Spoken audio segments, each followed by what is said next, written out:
เอาละครับมาเริ่มเจาะลึกเนื้อหาของวันนี้กันเลยวันนี้เราจะมาคุยกันถึงเรื่องที่ฟังดูเหมือนจะลึกซึ้งมากๆแต่เชื่อไหมครับว่ามันเป็นเรื่องที่เอามาประยุกต์ใช้ได้จริงในทุกๆวินาทีของชีวิตเราเลยนั่นก็คือคำว่าอวิชชาครับแม่พอได้ยินคำนี้ปุ๊บหลายคนคงนึกภาพตำราเรียนเล่มหนาเต๋อขึ้นมาเลยใช่ไหมครับแต่เดี๋ยวก่อนข้อมูลที่เรานำมาสรุปให้ฟังกันในวันนี้จะทำให้พวกเราเห็นภาพชัดๆเลยว่าอวิชชาไม่ใช่เรื่องไกลตัวเลยแต่มันคือกลไกพื้นฐานสุดๆที่คอยควบคุมจิตใจของพวกเราทุกคนอยู่แทบจะทุกวันเลยแหละครับ ขอเปิดด้วยประโยคเด็ดที่สรุปแก่นของเรื่องนี้เอาไว้แบบครบถ้วนเลยนะครับนั่นก็คืออวิชชาปัจจยาสังขาราเพราะไม่รู้สึกตัวจึงเกิดความคิดเมื่อความคิดเกิดความทุกข์จึงเกิดขึ้นฟังดูเหมือนบทสวดใช่ไหมครับแต่อันที่จริงแล้วนี่คือพิมพ์เขียวที่อธิบายการทำงานของสมองและจิตใจมนุษย์แบบตรงไปตรงมาที่สุดเลยครับ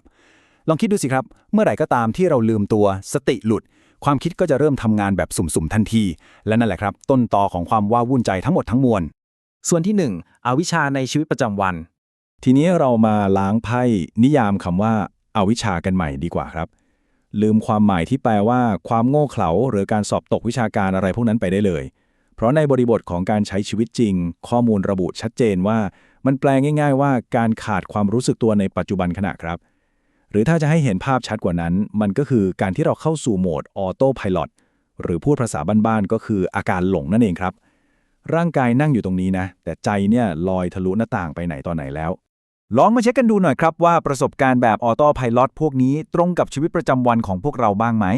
เดินอยู่แต่ไม่รู้เลยว่าก้าวเท้ายังไงกินข้าวไปงั้นๆแทบไม่รู้รสชาตินั่งทำงานอยู่แท้ๆแต่ในหัวดันไปเครียดเรื่องพรุ่งนี้แล้วหรือหนักกว่านั้นกำลังคุยกับคนตรงหน้าแต่ใจกลับไปหงุดหงิดกับเรื่องเมื่อวานอาการที่ใจไม่อยู่กับเนื้อกับตัวแบบนี้นี่แหละครับคือหน้าตาของอวิชชาตัวจริงเสียงจริงเลยส่วนที่2จุดเริ่มต้นของความทุกข์เรามาเจาะลึกปฏิกิริยาลูกโซ่ของคำว่าอวิชชาปัจจยาสังขาราแบบเป็นสเต็ปกันครับเริ่มจากขั้นที่1พอเราขาดความรู้สึกตัวปุ๊บหรือเกิดอวิชชานั่นแหละครับมันจะเด้งไปขั้นที่2ทันที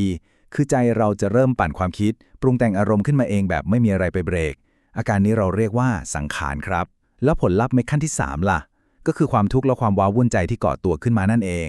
มันเหมือนก้อนหิมะที่กลิ้งตกจากยอดเขาเลยครับยิ่งปล่อยให้มันกลิ้งลงมาโดยไม่รู้ตัวมันก็ยิ่งลูกใหญ่ขึ้นเรื่อยๆเพราะฉะนั้นจุดพีคที่เราได้จากข้อมูลตรงนี้ก็คือความทุกข์ความเครียดต่างๆนานาเนี่ยมันไม่ได้มาจากโลกภายนอกคนรอบข้างหรือสิ่งแวดล้อมเลยนะครับแต่มันเกิดจากใจของเราเองนี่แหละที่ไม่อยู่กับปัจจุบัน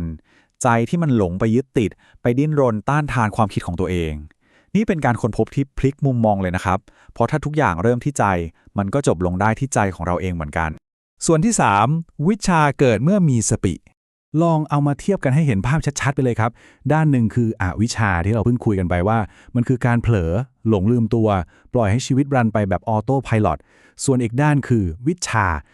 าในที่นี้ไม่ได้แปลว่าต้องไปเรียนจบปริญญามาหลายๆใบนะครับแต่ในทางปฏิบัตินั้นมันแปลว่าความรู้สึกตัวทั่วพร้อมหรือการที่เราตื่นขึ้นมามีสติอยู่กับวินาทีปัจจุบัน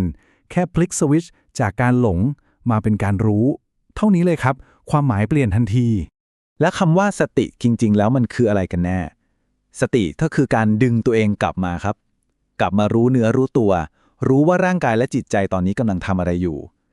และไฮไลท์สำคัญที่สุดเลยก็คือทำโดยที่ไม่ต้องพยายามไปแก้ไขอะไรมันเลยนะครับ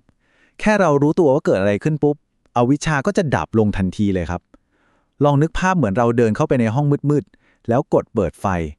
ความมืดมันไม่ได้หนีไปไหนหรอกครับมันแค่สลายไปทันทีที่มีแสงสว่างของความรู้สึกตัวส่องเข้ามาส่วนที่4การฝึกในชีวิตประจำวันข่าวดีก็คือเราสามารถเอาเรื่องนี้มาทำเป็นเช็คลิสต์ฝึกตัวเองง่ายๆในทุกๆวันได้เลยครับไม่ต้องรอเก็บกระเป๋าเก็บบวชหรือเข้าวัดที่ไหนเลยเริ่มได้เดี๋ยวนี้เลยครับตอนเดินก็แค่รู้ตัวว่าร่างกายกำลังเดินตอนคุยก็ให้รู้ตัวว่ากำลังพูดอยู่หรือแม้แต่ตอนที่สมองมันเริ่มคิดฟุ้งซ่านก็แค่สะกิดตัวเองว่าตอนนี้กำลังคิดนะหรือถ้าจู่ๆปี๊แตกโมโหขึ้นมาก็แค่ยอมรับและรับรู้ว่าตอนนี้กำลังโกรธฮะนี่แหละครับการดึงเอาสติมาเนียนๆใช้กับกิจกรรมธรรมดาในชีวิตเราขอเบรกตรงนี้ดังๆเอียดหนึ่งเลยนะครับเพราะจุดนี้คนมักจะเข้าใจผิดกันเยอะมากๆสติไม่ใช่การบังคับใจให้สงบนิ่งเป็นท่อนไม้นะครับไม่ใช่การฝืนกดทับความคิดแย่ๆเอาไว้และไม่ใช่การพยายามปั้นอารมณ์ให้ดีตลอดเวลาด้วยสติมันทำหน้าที่แค่เป็นคนดูครับ เป็นแค่การเห็นสิ่งต่างๆ ตามความเป็นจริง แค่รู้ทันมันโดยที่เราไม่ต้องกระโดดลงไปชกต่อยหรือต่อสู้กับมันเลย ปล่อยให้มันเป็นไปตามธรรมชาตินั่นแหละครับ พอเข้าใจคอนเซปต์ง่ายๆแบบนี้แล้วคำถามสนุกๆก็ผุดขึ้นมาครับว่า ถ้าพวกเราอยากจะพ้นจากความทุกข์ความเครียดที่แบกอยู่เนี่ยเราต้องรอไปถึงชาติหน้าเลยไหมหรือต้องรอให้บรรลุขั้นสุดยอดของการฝึกฝนก่อนหรือเปล่าคำตอบที่ฟันธงจากข้อมูลเลยก็คือ ไม่ต้องรอเลยครับ อิสรภาพจากความว้าวุ่นใจเนี่ยไม่ต้องจองคิว ไม่ต้องรอเวลาใดๆทั้งสิ้น พวกเราสามารถเข้าถึงมันได้แบบเรียลไทม์ในลมหายใจถัดไปนี้เลย ทันทีที่ใจเราดึงกลับมาตั้งมั่นก่อติดอยู่กับร่างกายปุ๊บความทุกข์ที่มันเกิดจากการมโนหรือหลงปรุงแต่งไปเองเนี่ยมันจะดับวูบลังในวินาทีนั้นทันทีครับมันเป็นกลไกที่ตรงไปตรงมาแล้วก็ทรงพลังมากๆครับส่วนที่ 5 แสงสว่างแห่งปัจจุบันขณะ มาถึงตรงนี้สรุปรวบยอดสิ่งที่เราคุยกันมาทั้งหมดได้ชัดเจนเลยครับ ถ้าสภาวะจิตใจของพวกเราตกไปอยู่ในโหมดหลง หรืออวิชชา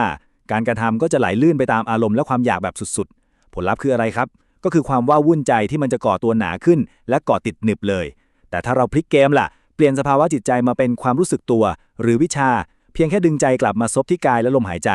ผลลัพธ์ที่ได้ทันตาเห็นก็คือ ใจที่มันสงบ โปร่ง เบา สบาย และเป็นอิสระสุดๆเลยครับ รู้ไหมครับว่าสิ่งที่ยอดเยี่ยมที่สุดของการเจาะลึกข้อมูลชุดนี้คืออะไร มันทำให้พวกเราตาสว่างครับว่า การกำจัดอวิชชาให้สิ้นซากเนี่ยไม่ใช่ความลับของจักรวาล ไม่ใช่เวทมนต์คาถาลึกลับอะไรเลย แต่มันคือสิ่งที่เราทำได้ทันที เรียบง่ายสุดๆ นั่นก็คือการตัดสินใจเลือกที่จะกลับมารู้สึกตัวอย่างเต็มที่ ในทุกลมหายใจเข้า และลมหายใจออกของพวกเราเองนี่แหละครับ ก่อนที่เราจะจบการสรุปเนื้อหาในวันนี้ไป ผมมีคำถามสั้นๆ แต่ท้าทายมาก อยากฝากให้พวกเราทุกคนลองเช็คตัวเองดูครับว่า ในวินาทีนี้ตอนนี้เลยนะครับ เรากำลังตื่นรู้อยู่กับกายและใจอย่างแท้จริง หรือว่าเราแค่กำลังนั่งหลง ติดอยู่ในความคิดของตัวเองกันแน่ ลองเอาไปคิดทบทวนกันดูนะครับ หวังว่าข้อมูลชุดนี้จะเป็นเหมือนแสงไฟดวงเล็กๆ ที่คอยกระตุกให้พวกเราดึงใจกลับมาอยู่ที่ปัจจุบันได้บ่อยขึ้นนะครับ ขอบคุณที่ติดตามกันมาจนจบ แล้วพบกันใหม่ครับ